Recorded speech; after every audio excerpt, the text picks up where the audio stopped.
No one wants to get cancer, but unfortunately, millions of people are diagnosed with it every year. Cancer ranks second in the cause of death worldwide, and according to the World Health Organization, cancer accounted for almost 10 million deaths in 2020. Considering this scary statistic, you might ask, what causes cancer? With a disease like this, it's crucial to understand how it starts in the first place. After all, the better you understand something, the less frightening it becomes. And, more importantly, the better you can do something about it. And that also brings up another important question. What can you do to prevent cancer? In today's video, we'll shed some light on those topics to give you a better perspective on cancer and empower you with the knowledge to take action. Before we get into it, please don't forget to like this video and hit the subscribe button. And stick around because I've got a free gift I'd like to share with you. Now, the one thing we should also ask is, what is cancer? As obvious as this may seem, it's just as important to understand what exactly cancer is at its very core and what it does on a cellular level.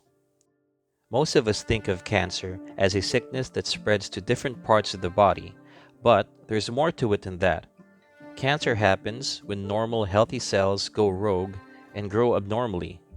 The body sends a kind of signal for normal healthy cells to stop multiplying. However, cancer cells multiply uncontrollably even when they're not supposed to, or they've been told to stop doing so. And once that happens, they can form clusters of cancer cells called tumors, which can spread to different areas of the body. Some tumors are benign, which means non-cancerous. They don't spread to other parts of the body and can be removed with surgery. But when a tumor spreads, it's considered as cancerous and classified as malignant. And when a malignant tumor spreads, this primary tumor can create secondary or additional tumors. Malignant tumors are either a locally invasive tumor, which literally invades nearby healthy tissue, or a metastatic tumor, which sends cancer cells further away to other parts of the body. If left unchecked, the cancer cells that make up these tumors can disrupt normal body functions and can cause organs to shut down. What causes cancer cells to form, and what exactly kickstarts the whole process in the first place?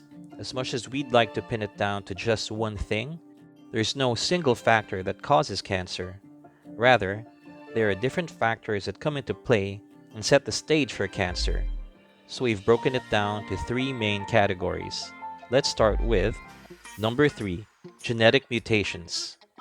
At the heart of it, cancer cells are born out of a genetic error that happens somewhere along the way. Normally, the body regulates the number of cells so that only a certain amount are allowed to exist at a given time. Eventually, old cells die and are replaced with new ones. But when genetic mutation occurs, the normal life cycle of cells is disrupted, and 90% of known cancers happen this way. Scientists have broken down this genetic mutation into 3 specific types. Oncogenes regulate cell growth, and when they mutate, it causes cells to multiply uncontrollably. Tumor suppressor genes can spot cancer cells and stop them from clustering into tumors. But when these genes mutate, they stop doing their job, and that can give rise to tumors. Mismatch repair genes act as a sort of quality control when it comes to cell reproduction. They make sure there aren't any errors when DNA is copied over to new cells. So when these genes mutate, they stop fixing any DNA mismatches, which allows damaged cells to grow and multiply. So now you might be asking, what triggers these genetic mutations? Well, in a small number of cases, these mutations can be hereditary, which means they're passed on from parents to children. However, only 5 to 10% of cancers are genetically passed on and happen earlier in life. More commonly though, these mutations happen after you're born.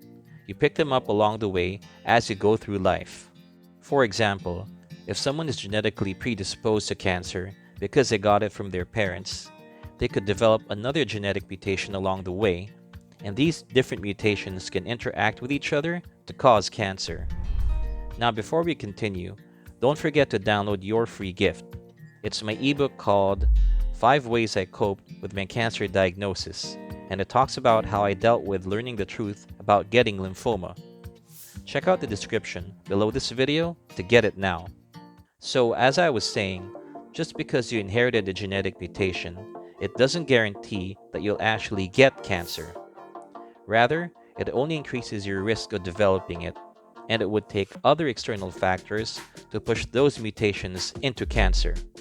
And that brings us to number 2, environmental factors. So when a person's inherent genetics react to the environment, these can act as the ingredients for cancer. This includes carcinogens, which are physical, like UV rays and other forms of radiation; chemical, which are compounds like alcohol, byproducts of tobacco smoke, as well as food and water contaminants. This also includes chemicals like arsenic, asbestos, and benzene, as well as pesticides and fertilizers. And biological carcinogens like bacteria, parasites, and viruses. One example is HIV, which causes AIDS, and this has been linked to cancers like Hodgkin and non-Hodgkin lymphoma. In this case, a virus could possibly change normal cells and multiply into cancer cells. In short, these external factors act as a trigger that activates the genes related to cancer. Even though you might be genetically predisposed to cancer, environmental factors also play a part in this situation. However, environmental factors aren't the only thing you have to consider. There's also another set of factors which are actually within your control. And that brings us to number 1, behavioral factors. These are habits and lifestyle choices that can increase your risk of getting cancer. This includes things like smoking, excessive drinking, prolonged sun exposure, poor eating habits, being obese, and leading a sedentary lifestyle. However, it should be noted that this doesn't apply to everyone, such as children with cancer. In their case, they haven't been influenced by these lifestyle factors long enough, and instead, there's usually an inherited genetic trait at play here, which isn't that common. Unhealthy lifestyle habits are more likely to be the culprit, since a lot of studies have linked these to cancer. And while we don't have control over factors such as family history, genetics, and age, the good news is that you can turn the tide by taking ownership of your lifestyle choices. In fact, you can prevent around 30 to 50% of cancers simply by making a lifestyle shift. And that means there are plenty of things you can do to prevent cancer. Here are 4 ways to cut down your cancer risk, starting with number 4, stop smoking. Remember when we talked about carcinogens? Well, not only is tobacco smoke packed with almost 70 carcinogens, research also shows that smoking is linked to lung, oral, kidney, and even bladder cancer. And it only takes smoking 1 to 4 cigarettes every day to cause these health problems. There's no easy way to say this, but quitting is the only option if you want to significantly cut your cancer risk. You don't have to do it alone though. In fact, you're more likely to quit smoking permanently by reaching out to a professional and getting support from friends and family. And remember, secondhand smoke also harms the people in your life as well, so that's another reason to kick the habit for good. Number 3, protect yourself from the sun. Like we talked about earlier, external factors like UV radiation can increase your cancer risk. Sun exposure damages skin cells and triggers genetic mutations. And if you're fair-skinned, that means that you have less melanin, which protects you from UV rays. So that alone increases your risk of getting skin-related cancers. The best thing to do is limit your exposure by staying in the shade and put on sunscreen if you do need to go out for any reason. A good sunscreen is at least 15 SPF and above, and make sure to cover all parts of your body that are exposed to the sun. Wearing a hat, sunglasses, and other protective clothing can make a big difference as well. Number 2, watch what you eat. Eating more fruits and vegetables and having less processed food in your diet gives your body a better chance of fighting cell damage and a better chance of preventing cancer.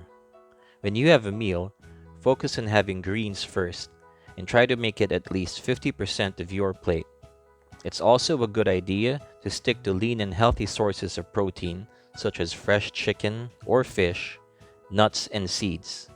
Also, throw in some whole grains for fiber, which helps with digestion and balancing blood sugar levels. A balanced diet reduces the risk of cancer because of the actual nutrients and also because it helps you maintain a healthy weight. That's not to say that you can't enjoy less healthier or processed foods, but it is important that the majority of what you eat every day is on the healthier side. Number 1. Get moving. Studies show that exercising most days of the week greatly reduces your risk of cancer. Even half an hour daily throughout the week already gives you a huge advantage over those who don't exercise.